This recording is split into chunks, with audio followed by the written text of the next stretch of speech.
Lewis, I think you've said over the winter you felt that maybe last year is the best that you've driven in your Formula One career. Do you anticipate having to go to another level this year in competition with these gentlemen? I plan to. That's what I've been working towards. Why did you feel that it was the best you've driven? What had come together for you? Well, it's just been a combination of things, and obviously with the pressure that was on us as drivers, I think it was just the most complete year. A simple question for you, Sebastian. Can you and Ferrari find the speed to beat this guy over a whole season this year? Have the answer now, we try. So it's a long season. If it was one race, it's a different story, but it's a lot of races. Last few years, Red Bull have not been competitive at the opening round. This year it looks like a better winter preparation. So do you think this could be your most effective Australian Grand Prix for a while? Believe so. Yeah, we had a good winter.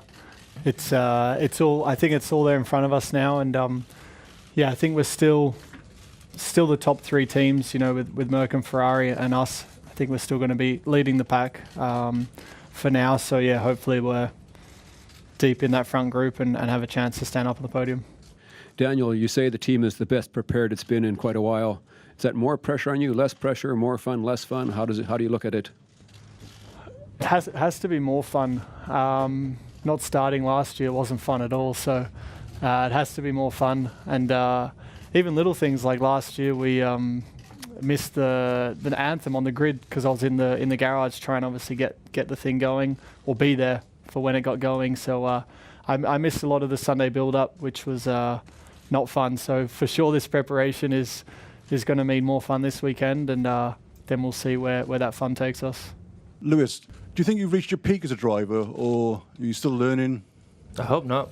No.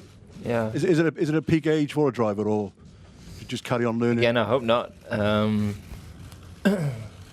sure there is a peak for a driver when their fitness level, it gets harder to reach the fitness level that we do today.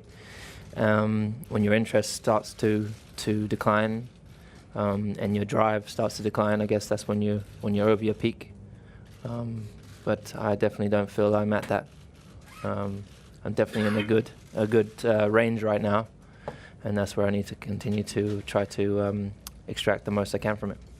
Louis Dekker, NOS. Do you think the next world champion is sitting behind the table now or standing outside speaking Dutch? We'll add a ninth to this table. Yeah. Wait, what? What's that? We'll add a ninth to this table.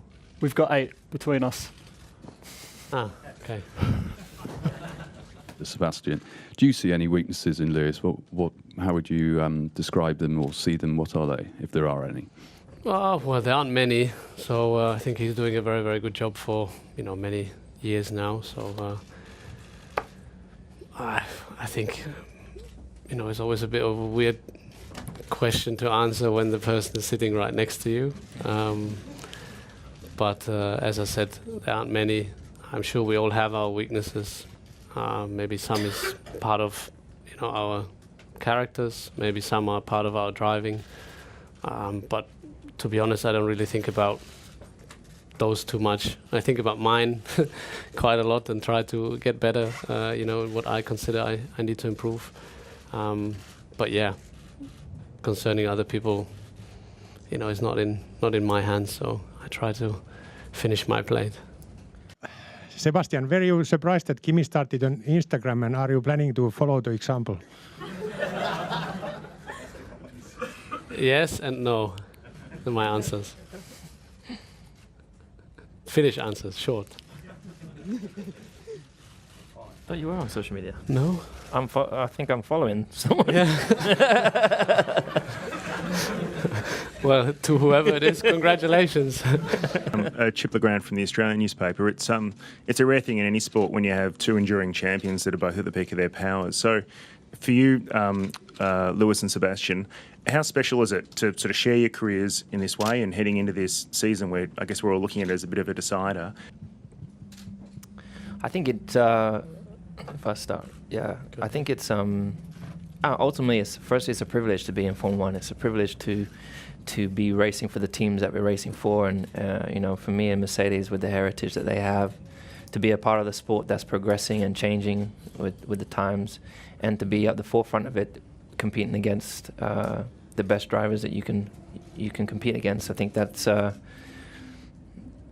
when you come to the end of your career, you want to know that you competed against the best.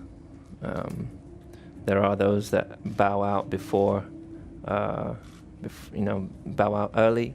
There are those that have won championships maybe that has not been as competitive, and the ultimate goal is to be the best. I think you have to go up against the best. So it's great. It's been a great experience for me to be able to race Sebastian. He's got the 4 world titles, the most of any other driver at the time, and I think this is an exciting year for Formula 1 fans, being that we have 2 4-time world champions battling it out. But Daniel's been smiling quite a lot today, so I think you're going to be surprised this weekend just how competitive Red Bull are. And your side of it, Sebastian? In my case, obviously, I think if I look at the people that I raced throughout my career, then it's always been sort of the same people, which, starting from karting age, even if I didn't race Lewis in karting, but you were aware and then you move on. We met a little bit later in Formula 3, where he was a lot better than I was, and then in Formula 1 ultimately. But then I think you care more about who you race against, and it means sort of what it means to you. It gives you more satisfaction. And now obviously I'm searching for the ultimate satisfaction to win with Ferrari, which is the greatest team in history, the greatest team in the paddock, and that's my ultimate target now.